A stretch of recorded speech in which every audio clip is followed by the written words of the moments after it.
Bonjour à tous, bienvenue dans Carnet de Noces, le podcast qui va à la rencontre des wedding planners afin de décrypter leur succès. On le sait, le parcours des wedding planners est souvent semé d'embûches. Ici, on se concentre avant tout sur les réussites, le positif, et on s'appuie sur les témoignages de wedding planners triés sur le volet. Elles ont accepté de nous partager leur savoir-faire. Notre mantra, toute wedding planner peut en apprendre d'une autre. Je suis Perrine, je gère la communication Planners, la plateforme qui aide les wedding planners à développer leur activité. Aujourd'hui, je retrouve Anaïde, officiante de cérémonie et spécialiste de l'elopement. Elle va nous raconter tout ce qu'elle sait de cette pratique et nous expliquer sa success story. Donc bonjour Anaïde, merci de nous rejoindre sur ce podcast, ce deuxième épisode de Carnet de Noces pour Planners. Déjà, j'aimerais te remercier d'avoir accepté de faire cette interview avec nous. Et puis, je voudrais voir avec toi si c'est possible que tu te présentes un petit peu pour nos auditeurs, s'il te plaît. Absolument. Donc, je suis Anaïde, j'ai 33 ans et je suis la fondatrice du Secret d'Indiria et cofondatrice de Luxury Secret Event avec une super wedding designer et directrice artistique Noah Design. Voilà. Super. Et ça fait combien de temps, du coup, que tu as ouvert ces deux Alors, le entreprises? Secret d'Indiria est né en 2017 avec la volonté finalement de m'inscrire et de me spécialiser dans le mariage de destination, c'est-à-dire en France mais également à l'étranger, donc en Europe et aux Antilles plus précisément, et de promouvoir également les mariages intimistes et les elopements. C'est vraiment notre spécialité et ce sur quoi en fait on est complètement, on n'est pas enfin, on est vraiment spécialisé dans les mariages, voilà, très intimistes, très secrets, mais luxueux. Ok. Et du coup, de faire ce métier, on reviendra à cette spécialité un petit peu plus tard. Qu'est-ce que pour toi, ça a changé dans ta vie de devenir wedding planner ou en tout cas directrice Ah bah, d'agence? écoute, en fait, c'est une liberté déjà. C'est une liberté de pouvoir créer, c'est une liberté de pouvoir, se challenger au quotidien parce qu'en fait, j'ai aucune routine, enfin, mes quotidiens, ne sont jamais les mêmes. Ça peut être des journées de rendez-vous, ça peut être des journées de devis, ça peut être des journées où je vais créer des mood boards, pour les clients, des rendez-vous téléphoniques. Enfin, c'est jamais la même chose et c'est ça que j'aime, autant dans ce métier. Ayant fait d'autres métiers un peu plus, je dirais, conventionnels, et ben, je me suis rendu compte que ce qui me plaisait vraiment, c'était, de me challenger moi-même au quotidien et de travailler pour moi-même. Oui, oui, bien sûr, c'est vrai que c'est une grande liberté d'avoir cette possibilité-là. Non, je te disais oui, oui, complètement. C'est vrai que, bah, quand on est, indépendant et entrepreneur, même si c'est compliqué, mais au final, on a un épanouissement, professionnel et personnel qui n'a rien à Bah voir, oui, vraiment. évidemment. Et aussi, du coup, tu nous expliquais que tu étais spécialisée dans l'elopement. Est-ce que tu peux nous expliquer un petit peu ce que c'est? Parce que je suis pas sûre que tout le monde connaisse, ce terme.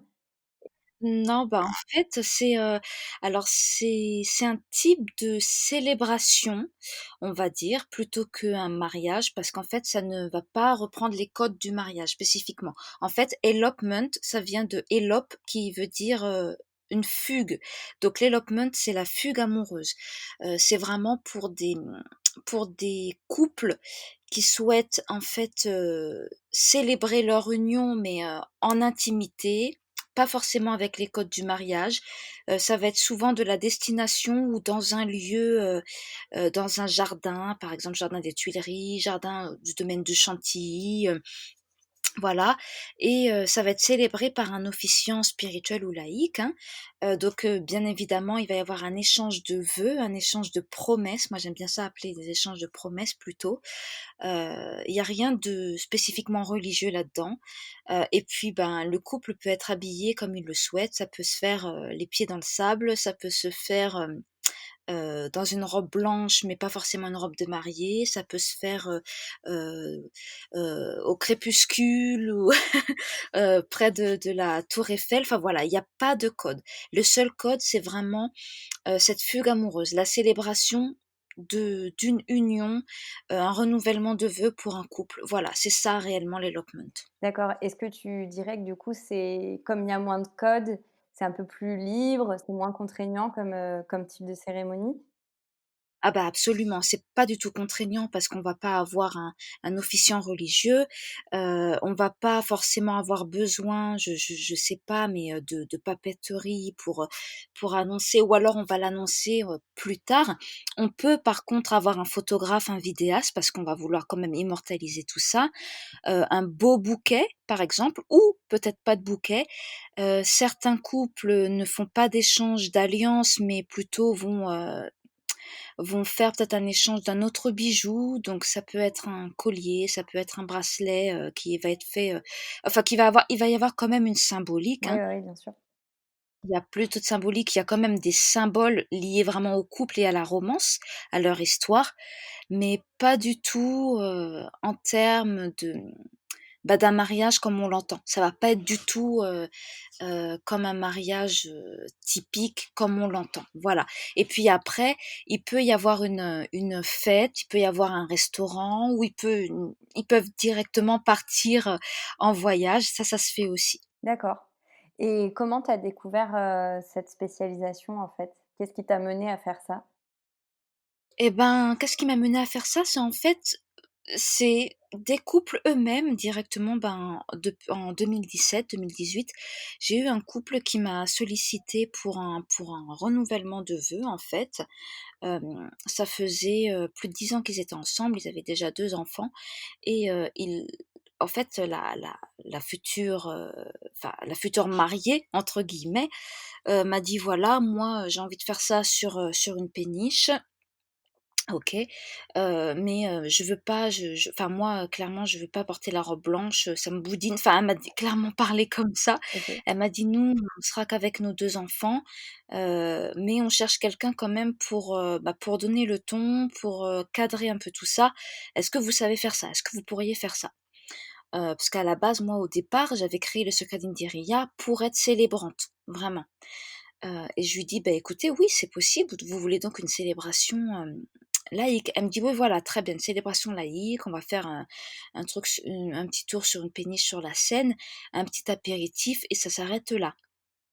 Et en fait, c'est comme ça que c'est venu. C'est-à-dire que vraiment, j'ai fait cette elopement, et c'était, plein d'émotions, c'était vraiment fort, ils se sont dit des belles choses, ils ont parlé de leur haut et de leur bas, également en tant que couple et en tant que parents et j'ai trouvé ce concept tellement novateur, enfin tellement, même prenant que je me suis dit: «Mais en fait, c'est clairement le genre de célébration intimiste que j'ai envie de proposer» parce que, il y a beaucoup de couples qui ne se reconnaissent pas dans un mariage traditionnel à l'église ou, ils font quelque chose à la mairie, mais voilà, ils ont envie de quelque chose un peu plus symbolique et ben, ça s'inscrit parfaitement pour eux, en fait. C'est parfait pour eux. Oui, d'accord. Et du coup, c'est ce côté vraiment très intimiste, c'est ce premier couple en gros qui t'a poussé à te lancer là-dedans? Exactement. OK. Ouais, et je leur en remercie d'ailleurs. Bah, oui, oui, c'est chouette d'avoir aussi des gens qui parfois il y a des projets qui viennent à nous et on peut que les accueillir à bras ouverts en se disant: «Bah, allons-y, on verra bien ce que ça donne» et puis parfois, en fait, c'est complètement aligné avec ce qu'on souhaite. Beh, écoute, en fait, la plupart du temps, ce sont finalement les couples qui nous donnent des idées, qui nous disent: «Moi, j'ai envie de ça, est-ce que vous pourriez le faire?»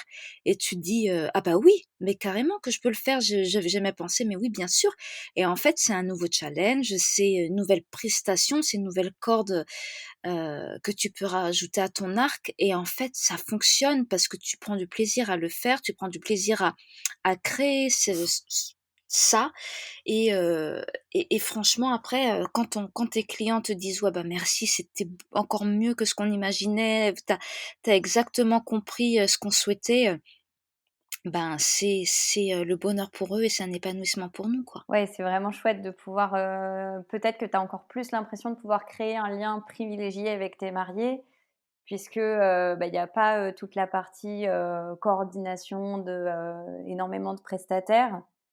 toi, tu te mets vraiment, à leur service, en tant qu'officiante, tu es «entièrement dédiée pour eux» entre guillemets? Ah mais je suis exclusivement dédiée pour eux, je suis là pour eux, toute la journée. S'ils ont besoin de faire une répétition, on va faire une répétition.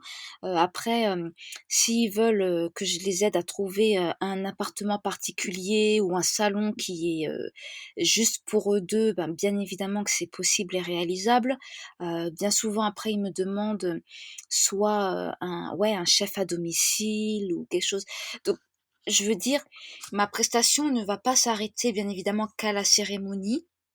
On va au-delà de ça, on va leur faire, vraiment un design dédié. Bah, Noah va leur, créer vraiment une love table luxueuse, pourquoi pas avec un arbre, avec un lustre en fleurs, hem, des designs, aussi bien simples, jusqu'au plus élaboré, jusqu'au plus somptueux.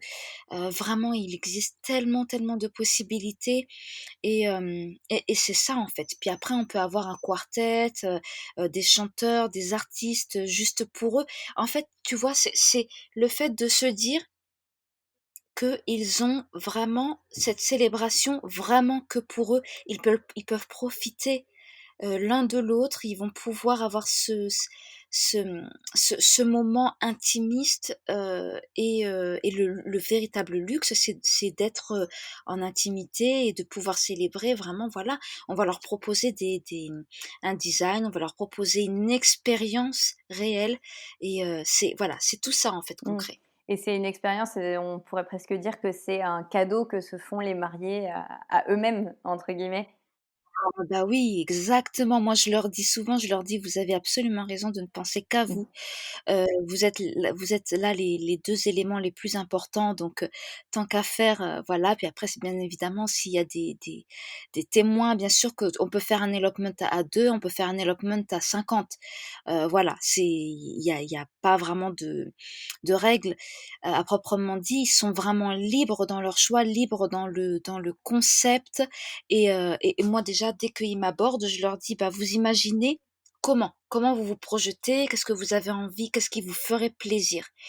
Voilà, cette notion de plaisir aussi qu'on perd parfois lorsqu'on est dans un mariage traditionnel parce qu'il y a trop de stress, parce qu'il y a trop de, comment dirais-je? De gestion, de d'invités, tout ça et ça les stresse et ben là, bon, ben, même s'il y en a certains qui font un elopement après s'être mariés, ils se sont mariés il y a 5 ans, 10 ans et ils veulent renouveler leurs vœux, ils le font sous forme d'elopement et ils disent: «Bah, finalement, ouais, on s'est fait notre propre cadeau. Mmh, Merci, merci pour tout». et ça arrive souvent justement des gens qui viennent, renouveler leurs vœux? Oui, bien sûr, parce que souvent en fait, ils disent, enfin moi quand je leur demande pourquoi ils veulent renouveler leurs vœux, ils disent parce que d'une certaine manière, on a l'impression d'être passé à côté du jour de notre mariage. Voilà. Il y a, pas mal de couples qui ont cette sensation. Hem et le fait de faire un renouvellement de vœux, en toute intimité et de vraiment choisir qui sera à côté d'eux, quels seront leurs témoins et comment ça va se passer et ben, ils, ils prennent le pouvoir, en fait, sur l'événement. C'est important pour eux. Oui, et du coup, est-ce que c'est ce côté, vraiment, intime, qui t'a, poussée à te spécialiser, dans l'elopement? Ah mais absolument, absolument, parce que j'adore tout ce qui est secret, tout ce Mmh. qui est, mystérieux, tout ce qui est en toute intimité. Bah, c'est un peu mon credo, mon motto, depuis des années et moi je sais qu'il y a des oui, j'ai des confrères et consoeurs qui sont, parfaits pour des mariages avec 300 invités.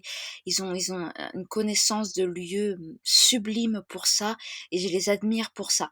Mais moi, c'est vrai que mon style, ça va être vraiment tout ce qui va être un peu plus, oui, dans l'instant, dans l'intimité et le type d'événement que je fais, c'est plutôt quand même, raffinés, éditoriaux et glamour.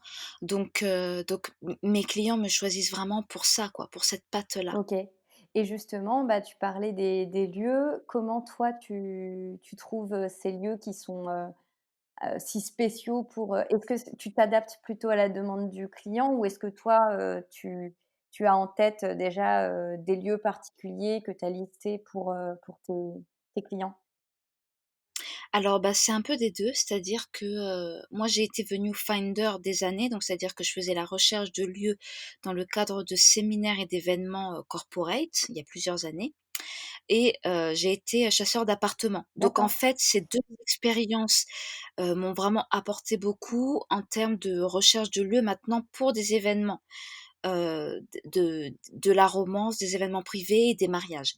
Quand on choisit un lieu pour son mariage, et ben, il y a forcément des contraintes, qu'on doit prendre en compte.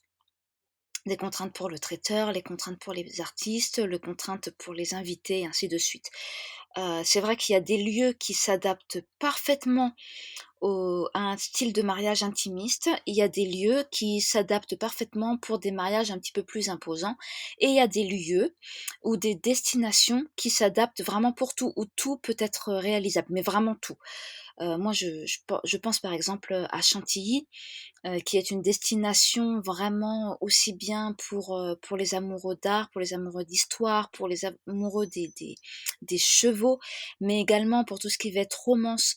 On peut faire des événements, littéralement de 2 jusqu'à 600 et même encore plus de personnes à Chantilly, ouais. dans le domaine même.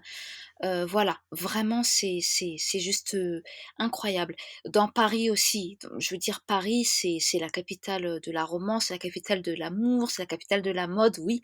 On a une offre, on a pléthore d'offres aussi bien pour des palaces, pour des petits lieux un petit peu secrets, pour des jardins, enfin, on tout est réalisable, voilà. Et en fait, nous, bah, en tant que wedding planner, bah, on a déjà un portfolio de lieux, bah, qui nous sollicitent et qu'on connaît, et puis bien évidemment on fait la recherche en adéquation avec les demandes spécifiques des clients. OK. Voilà, donc ça c'est quelque chose que, bah, forcément que je maîtrise, absolument et bah, comme je te dis, je me suis inspirée et j'ai gardé certaines méthodes, de mes expériences passées pour, avoir en fait cette touche et pour pouvoir trouver les lieux qui peuvent s'adapter aux demandes de mes clients. D'accord et est-ce que, il y a des perles rares, qui en général on retrouve un peu les mêmes critères dans tes perles rares ou dans tes lieux phares? Alors i ç ç bah, ça dépend encore parfois, tu sais, j'ai des couples, ils veulent absolument avoir une piscine ou j'ai des couples qui veulent absolument une orangerie. Donc tu sais, une Oui, orangerie, en fait, c'est une sorte de structure, maintenant, enfin comme on l'entend maintenant, qui est bien souvent attenante à un château ou ne serait-ce qu'à un domaine qui peut pas accueillir, un maximum d'invités, je dirais, et qui ont en fait une structure déjà, en dur, hein, où tu as en fait de la transparence partout. Donc c'est ce qui s'appelle par exemple une orangerie. Et il y a beaucoup, beaucoup de couples qui apprécient les orangeries parce qu'en fait ça leur permet de célébrer un mariage, hors saison. Voilà. Par exemple, je pense au château de Latry, de au château de Barthélemy, par exemple, qui ont une orangerie, qui peuvent accueillir, aller jusque 300 personnes et puis tu as en toile de fond, le château, le lac, enfin, c'est juste sublime. Ça veut dire que tu peux, vraiment tout faire là-bas, que tu peux accueillir des événements tout au long de l'année. Ça, c'est très apprécié. Ouais. OK, je vois. Bah, c'est chouette, d'avoir ce critère-là aussi, pour un peu t'aider à sélectionner, des lieux qui marchent bien. Et aussi, je me demandais, c'est l'elopement, c'est vrai que c'est quelque chose que j'ai beaucoup vu ces dernières semaines, sur les réseaux sociaux. Est-ce que tu dirais que c'est un peu la grande tendance de 2020, Bah, écoute, ça va devenir une tendance, oui. Ben, en fait, bah, déjà avec les ce que nous a annoncé le gouvernement, dernièrement, où les mariages et les célébrations de plus de 30 personnes étaient, absolument interdites jusque nouvel ordre. Et ben, ça veut dire que la tendance va être au mariage intimiste et à l'elopement. Alors après, c'est pas forcément le choix de tous les couples, hein. Il y a des couples qui qui ne peuvent absolument pas concevoir de se marier sans leur famille, et ils ont des familles qui vont venir de l'étranger ou de plusieurs autres régions françaises, et ça veut dire ça va être des mariages à 150-200 personnes, tu vois? Donc l'elopement et le mariage intimiste, c'est vraiment pas fait pour tout le monde. Ouais. En revanche, moi j'ai envie de dire à certains couples, et j'ai proposé à mes clients qui devaient se marier normalement sur 2020 et avec qui on a décidé de reporter sur 2021, je leur ai tout de même proposé et demandé s'ils voulaient garder leur mariage civil en petit comité, et le mariage religieux ou la réelle célébration pour l'année d'après. Voilà, ça c'est quelque chose qu'on peut faire. Moi je travaille avec des célébrants aussi civils, qui ont l'habitude de le faire, donc ça il y a aucun problème. Enfin je veux dire, pendant ce confinement, on a eu, l'occasion de s'inspirer, de collaborer, de discuter et d'échanger entre artistes et artisans du monde du mariage et de la romance, hem, pour pouvoir proposer des choses nouvelles, pour pouvoir proposer des nouvelles expériences à des couples qui sont finalement perdus Ouais. et qui ont besoin de rêver, qui ont besoin d'un enchantement. Je veux dire, la magie sera toujours là. En fait, quand on est wedding planner, on est, number one, c'est qu'on doit être vraiment, la flexibilité incarnée, Oui, hein. c'est Ça, clair. c'est ça, c'est exactement, bah, oui, encore l'année dernière, à 1 mois du mariage, il y a le domaine qui a fermé ses portes, et en fait, on s'est retrouvé à 1 mois du mariage à ne plus avoir du tout de lieu, alors que, bah, les invités, disaient qu'ils viendraient, enfin voilà, et j'ai réussi à organiser, finalement, à tout refaire en 1 mois. Je veux dire, c'est compliqué, c'est vrai, mais c'est réalisable. Et en fait, moi j'aimerais faire passer ce message aux couples et à mes confrères et consoeurs. Je sais qu'on est tous capables de le faire et on est tous forts et persistants. C'est un beau message en tout cas d'encouragement pour toute la profession. Ah non, mais c'est vrai que moi j'ai envie de distribuer, de la positivité, je sais que, j'ai beaucoup de confrères et consoeurs là qui sont désolés, qui n'arrivent plus à trouver de solution pour leur couple. Les couples sont dans des états de stress, d'angoisse, de Oui, frustration. c'est certain. Mais en fait, ce qu'il faut déjà faire, c'est relativiser. C'est vrai que c'est pas évident, mais il faut relativiser.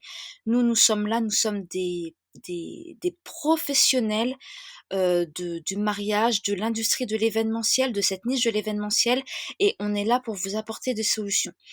Quoi qu'il en soit, on trouve toujours des solutions. Voilà, et notre rôle aussi, c'est d'être cette oreille attentive, c'est de pouvoir, ben, bousculer aussi les codes et de dire: «On peut pas le faire maintenant, c'est pas grave, croyez-moi, on va trouver une solution. Je suis à vos côtés pour, bah, pour vous guider, pour trouver, voilà, une alternative, et ça va être même encore mieux, croyez-moi». Voilà, en fait, il faut vraiment insuffler du positif. Je crois que là, en ce moment, on est dans une sorte de bulle un petit peu, négative, parce que, on a l'impression d'être puni, on a Mmh. l'impression de voilà, de pas trouver une issue, pardon. Mais en fait, je sais que l'issue, elle est là, et il faut qu'on soit malin, il faut qu'on soit, force de proposition, et on va y arriver, j'en suis certaine. Bah, c'est un super message en tout cas à faire passer à tout le monde et est-ce que justement pour, trouver des solutions, tu t'entoures de quelles personnes? Est-ce que tu as des réseaux à conseiller ou des choses comme ça? Ah bah oui, oui, bien sûr, il y a des plateformes, il y a des plateformes, par exemple, comme des blogs, comme Planners, enfin comme, ZenQ aussi, et d'autres plateformes, heu, qui, ben, qui essaient de trouver des solutions, d'apporter, voilà, des alternatives pour des couples. Moi-même, franchement, je suis toujours disponible pour des couples, pour des artistes, pour des photographes, des vidéastes. Je parle beaucoup, enfin on échange beaucoup sur nos métiers, et voilà, c'est en échangeant qu'on trouve des solutions aussi. carrément. Il y a des wedding planners, enfin moi mon mentor, c'est pas le moindre, c'est Jean-Charles Vanek, c'est vraiment mon mentor et j'ai travaillé avec lui pendant pas mal de temps et pareil, j'échange beaucoup avec lui sur notre industrie, sur la façon de voir les choses et peut-être des choses à améliorer aussi. Oui, Maintenant, peut-être que, c'est, un mal pour un bien. On recommence pas tout à zéro, mais on doit se réinventer, et c'est peut-être, une très bonne chose au final. c'est sûr, c'est sûr. Et justement, je reviens sur quelque chose que tu as mentionné un petit peu plus tôt. Tu parlais, enfin, tu disais que l'elopement, c'était pas forcément fait pour tout le monde et justement, pas toujours, bien perçu par les familles notamment. Heu, Toi, comment tu gères ça, parce que je suppose que parfois il y a des entourages de mariés qui sont pas toujours très compréhensifs de cette pratique. Comment tu gères ça toi? Beh, tu sais, déjà il faut, en fait, peut-être pas le faire en secret. Bon, elopement, ça veut dire finalement célébrer en secret, c'est la fugue amoureuse en secret donc bon, ben, parfois les familles le savent après, Mmh. mais il faut surtout que le couple, pense à lui avant de penser, à sa famille. C'est peut-être, heu, c'est peut-être égoïste, mais en fait, c'est vraiment ça. Je veux dire que, un mariage, ben, c'est le sacrement de 2 personnes. En fait, on oublie que le mariage, c'est le sacrement de 2 personnes et c'est une fête, c'est une célébration familiale, hein, et amicale, bien sûr, mais c'est avant tout 2 personnes. Heu, moi personnellement, moi c'est ce que je choisirais pour moi. Maintenant, c'est vrai que, quand on ne veut pas froisser la famille et quand on se dit: «Oui, mais, mes parents vont pas, m'en vouloir», et ben, alors faites en sorte qu'il y ait vos parents. En elopement, Mmh. il peut y avoir vos parents, mais il y aura pas, l'oncle de la tante, il y aura pas la grande-tante de du cousin. Voilà, ça veut dire ça. Ça veut d Faire un elopement, ça veut dire vraiment choisir le noyau central, cette famille, qu'on s'est choisie, ce noyau de cœur, qui vous aime plus que tout et profondément. En fait, ça veut dire ça. Et moi, je célèbre, des elopements, avec, voilà, ils vont être Mmh. 10. Il va y avoir, les parents, les frères et sœurs et ça s'arrête là et c'est magnifique, c'est magnifique et souvent les mariés nous remercient, en fait, parce que, ils vont pouvoir être dans un lieu magnifique. Finalement, ils se disent: «Ben, nous, on pensait, mettre tel budget pour un mariage de 100 personnes. Au final, on se rend compte qu'on peut le faire, dans un lieu exceptionnel en étant 15, 20 et en faisant la fête aussi après. Parce que bien sûr qu'ils peuvent faire la fête, hein, la célébration ne s'arrête pas qu'à la cérémonie et c'est juste magnifique et ils vont avoir des superbes photos, ils vont avoir un film qui va retracer leur histoire. Ils vont, du coup se faire plaisir, heu, sans modération. D'accord. Ouais, c'est chouette, de le voir comme ça en tout cas. Et aussi j'ai vu sur tes réseaux sociaux que tu parlais souvent en anglais. Est-ce que c'est parce que tu as plus de clients internationaux que des clients français? Comment ça se répartit un peu? Exactement, en fait, c'est vrai que, j'ai plus de clients internationaux que de clients, français, mais pour autant, j'ai quand même une petite partie, française, antillaise même, je dirais, heu et ça me fait toujours plaisir d'être là aussi pour eux parce qu'il faut pas les oublier, nos petits Mmh. Français, nos petits mariés français qui ont eux aussi envie d'avoir quelque chose, de de grandiose. Je suis là pour eux aussi à ce niveau-là. Je suis là, mon associé Noah sur les designs sera là aussi. C'est vrai que c'est une clientèle, hem, enfin, je communique moins en français parce que, je suis plus visible aux États-Unis, en Grande-Bretagne, en Australie mais bon, ça m'empêche pas de voilà, quand je vais, par exemple en Espagne, je parle couramment l'espagnol ou couramment l'italien, bah, je communique en italien ou en espagnol, OK. voilà. Mais voilà, mais peut-être que oui, je devrais communiquer un petit peu plus en français. Non, c'est pas une critique du tout, c'est juste, une remarque que je me suis faite et du coup je me demandais si c'était, une volonté de ta part, parce que tu as beaucoup plus de clients internationaux, que de clients français. Bah, oui, c'est vrai que c'est alors au départ, c'était vraiment une volonté parce que même le site internet est, exclusivement en anglais, et pourtant, quand, j'ai choisi le nom de ma boîte, je voulais à tout prix, en fait, un nom français. Parce que, ben, je sais que, voilà, la France et le savoir-faire à la française, the French savoir-vivre, hem ce lifestyle qu'on a en fait est très apprécié, très, idolâtré, enfin, je veux dire, ça fait toujours rêver et je voulais vraiment un nom français parce que, bah, parce que aussi je suis vraiment fière d'être française, je suis fière de mes racines et c'est toujours, plaisant de promouvoir un petit peu, son pays, de cette manière-là. D'accord, je vois. Et du coup, comment ça se fait que tes clients, internationaux te choisissent? Qu'est-ce qui les fait venir vers toi, à ton avis? Bah, mon accent français. Yes. Yeah, my French accent. Non, mais je dirais aussi, ma signature, le style de mariage que je présente. Moi, je suis, très, très attirée par le monde de la mode, par tout ce qui va être éditorial, tout ce qui va être très glamour et mes couples, je leur dis toujours: «Moi, j'ai envie que vous soyez des stars à votre Mmh. mariage». C'est pas, présomptueux, c'est la réalité.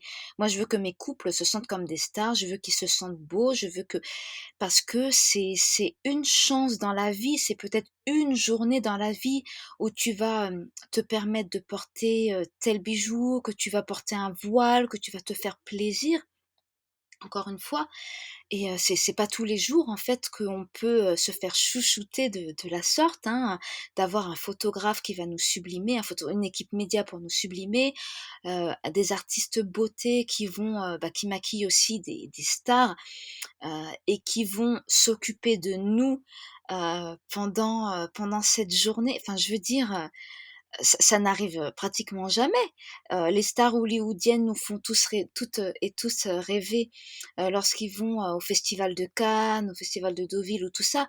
Et ben, à nous de créer en fait un mariage digne de ces festivals et moi j'adore quand mes mariés enfin quand, ma mariée, par exemple, me dit, «Bah, écoute, j'ai choisi une robe, j'aimerais bien que tu me conseilles peut-être un autre créateur pour, ma robe de soirée parce que j'ai envie d'être très glamour, j'ai envie de me faire plaisir». Ben, bien évidemment, je le fais avec grand plaisir, j'adore ça Oui. moi-même et oui, le style de mariage que je crée, ce sera toujours, élégant, raffiné, glamour et Un éditorial. côté un peu, Voilà, tapis rouge, quoi.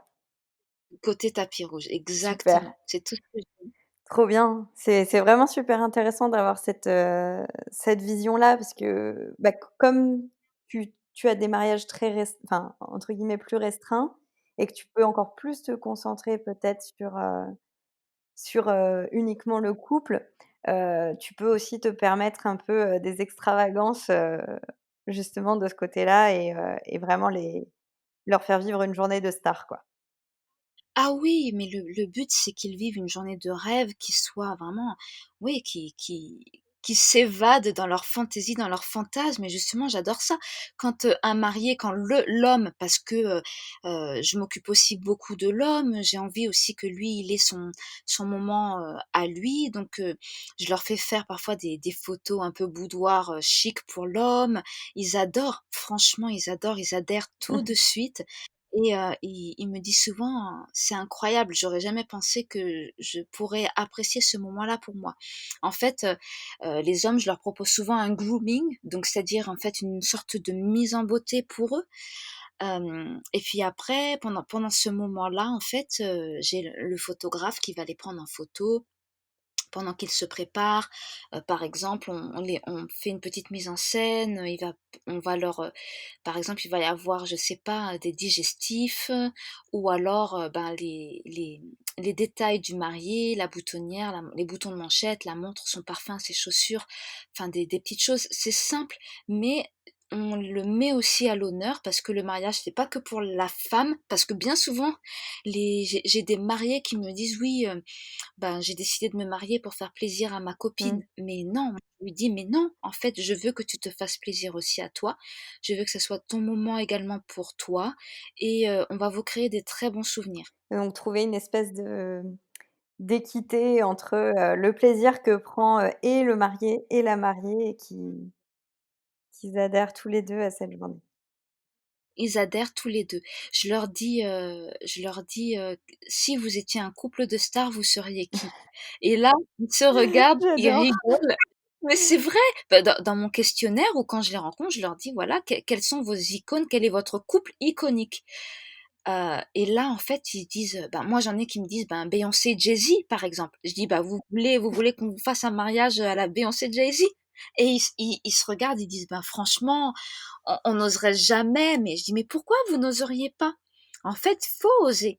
C'est l'un des seuls jours dans sa vie où on peut oser quelque chose, alors pourquoi se donner une frustration? Donc voilà, c'est ça débute comme ça oui, franchement, le coup de foudre, professionnel, se fait tout de suite entre eux et nous. Ouais, bien sûr. Trop bien et toi, du coup, bah, j'ai envie de te retourner la question. Tu répondrais quoi à cette question de, quelle star, tu serais? Ah ben moi, moi j'adore tout ce qui est un peu Dolce Vita, j'avais il y a tellement de choses, qui sont tellement inspirantes, mais c'est vrai que Liz Taylor par exemple, et toutes ces histoires, c'est une icône. En fait, je veux dire, elle a toujours, en fait, elle n'a jamais cessé de croire en l'amour, elle n'a jamais cessé de croire en la romance, même si, entre guillemets, de loin, on se dit: «Ouais, mais elle s'est mariée plusieurs fois, ça n'a pas fonctionné». Oui, mais en fait, elle n'a jamais cessé d'y croire et c'est ça qui est beau et c'est une femme iconique. Elle a eu des histoires d'amour iconiques et c'est ça qui est magique, en fait. Ah, je trouve ça hyper inspirant ce que tu es en train de dire, ouais. Non, mais c'est vrai, c'est très beau de se dire, bah, peut-être qu'aussi, l'amour, ce n'est pas, ça s'arrête pas à une seule expérience, à un seul couple. Heu, c'est, heu, voilà, je trouve ça hyper sympa. Merci pour ce partage d'icônes. Je mettrai, des petites, ressources, autour de Liz Taylor, dans la description du podcast pour ceux qui souhaiteraient en savoir plus. Et là, on va passer sur une partie un petit peu plus, classique, de l'interview qu'on donne toujours à la fin. Une partie un peu plus sur tes bonnes pratiques, parce qu'on est sûr que tu as plein de conseils, avec ton expérience à donner à d'autres et que c'est aussi, le but de ce podcast, c'est de pouvoir, partager, des conseils. Est-ce qu'il y a un conseil que tu donnerais à ton toi du premier jour, par exemple? À mon moi du premier Oui, enfin, ton toi oui, Ben, je dirais bah, finalement de toujours tout faire avec amour, de continuer de toujours tout faire avec amour. Moi, c'est vrai que je fais tout avec amour, donc je suis ultra passionnée par mon métier, je suis ultra ouais, passionnée par les gens et par leur histoire. Donc je suis déjà vraiment inspirée, mais je me serais encore plus inspirée de l'histoire, en fait, de ces couples et en fait, je me serais conseillée de, toujours me fier à mon instinct, vraiment. Ouais, ouais. ouais, ouais, ouais. Parce qu'au final, bien souvent on se dit: «Mais finalement je le ressentais comme ça et je l'ai fait comme ça et ça a fonctionné». Tu vois? En fait, on a cette part de magie en nous, il faut pas la délaisser, bien au contraire, il faut vraiment l'écouter. Mmh et je l'aurais un peu plus OK. écouté, au début, oui. Peut-être plus tôt, du coup, tu te serais plus autorisé de choses si tu avais plus écouté ton Ah intuition? complètement, complètement, oui, oui. Bah, tu sais, moi ma rencontre, avec Jean-Charles, ou ma rencontre avec, Noah, mon associé, ce sont des coups de cœur, ce sont des coups de foudre vraiment professionnels. Enfin, c'est réel.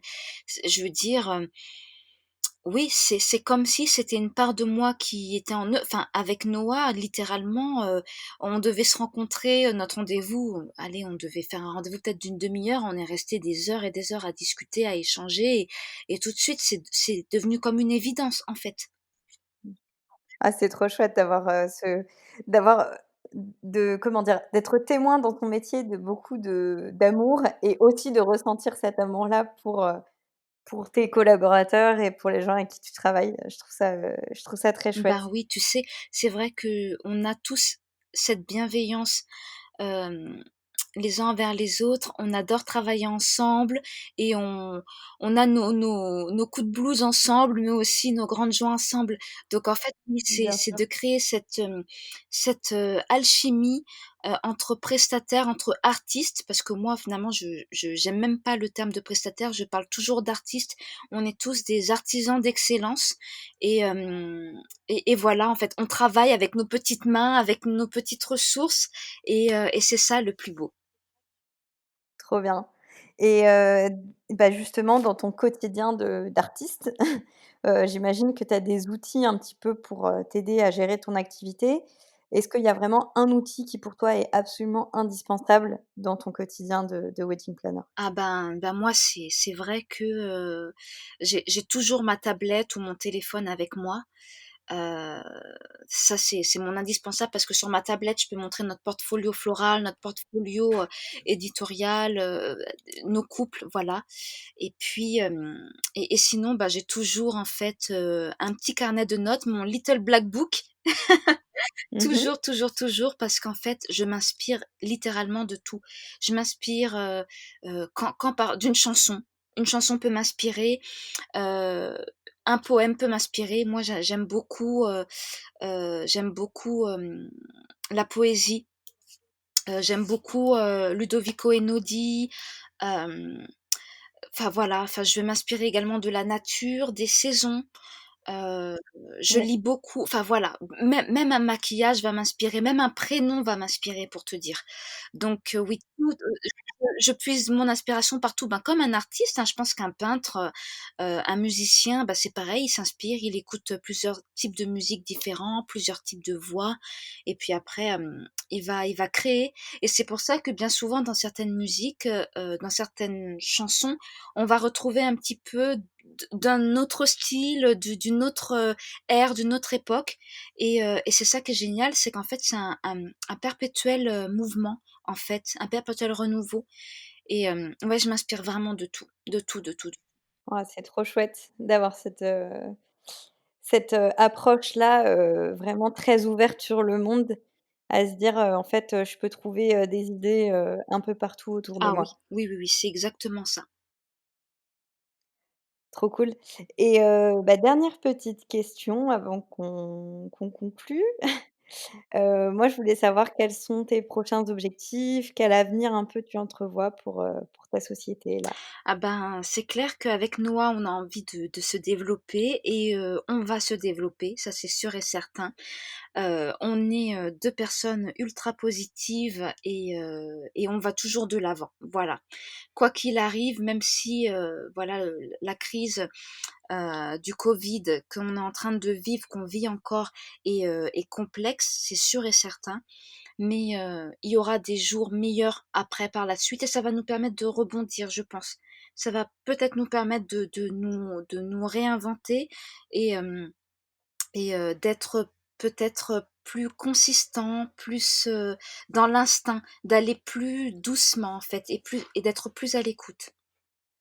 Ouais. Tu penses que c'est en fait un moment qui nous force, bah, un petit peu comme déjà ça s'est passé au printemps, qui va nous forcer encore plus à ralentir pour prendre du recul et trouver de nouvelles idées pour mieux repartir? Oui, exactement, je pense que c'est vraiment ça. C'est vrai que depuis la fin du confinement, j'ai pu, être témoin de beaucoup de shootings. Il y a eu pas mal de shootings éditoriaux. Là, on est tous en train d'amplifier un peu nos portfolios respectifs et de créer des alliances vraiment. Mmh. L'unité dans la diversité, ben, il y a pas plus beau et et c'est pour ça que oui, je pense que c'est vraiment un mal pour un bien. Pour le moment, c'est difficile, on a du mal, encore à se projeter, mais je suis persuadée que, dans quelques mois, ben, on n'en tirera que du positif. Trop bien. Et ben, j'ai envie de conclure, sur ces belles paroles parce que vraiment ça donne de l'espoir, au milieu de cet automne un peu, grisaille et des nouvelles qu'on a pu avoir cette Ah, moi, semaine. je te dis, Perrine, il faut toujours y croire, toujours continuer de faire les choses avec amour et avec l'envie voilà, de croquer à pleines dents et d'y aller, quoi. Foncer et toujours rester positif. C'est vrai que c'est compliqué, mais en même temps, si on se morfond sur nous-mêmes, ben, on n'avance pas. Voilà. C'est sûr. Donc voilà, moi j'ai envie de toujours y croire et de toute façon avec Noah, on a encore un milliard de projets et qui vont se réaliser. C'est merveilleux. Bon, bah, merci en tout cas beaucoup pour tous ces mots, pour cette grande énergie positive là que tu nous envoies et puis, je te souhaite, tout le meilleur pour la suite. Je vais conclure l'épisode et arrêter, l'enregistrement là, mais merci encore, pour ton témoignage et j'espère qu'on pourra se voir, sur une prochaine Oh oui, occasion. avec plaisir, on va se rencontrer, Perrine. Ah super. À plus À tard, merci. bientôt, merci.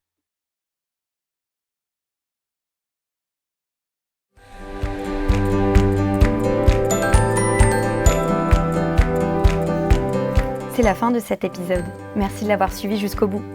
Si vous avez passé un bon moment, aidez-nous à faire connaître le podcast en le partageant autour de vous. Vous pouvez aussi nous mettre une note de 5 étoiles sur votre plateforme d'écoute préférée. Avant de vous laisser, n'oubliez pas que si vous êtes wedding planner et que vous voulez développer votre activité, foncez vous inscrire gratuitement sur planners.fr. Bye bye et à très vite pour un prochain épisode.